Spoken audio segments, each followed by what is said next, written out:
Hi friends, आजिर recipe कांकड़ आलू सोरिष बाटना देकी भजा करवा।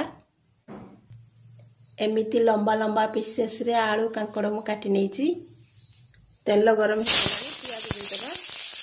पियाज अधिका गोल्डन करवानी। ए स्टेप रे कांकड़ आलू देदेबा। लूण दबा, हल्दी दबा, भलसे गुड़े आपको घुड़े लगा।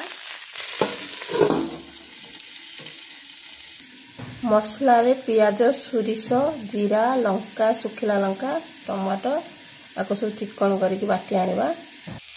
मसला रेडी हो गला।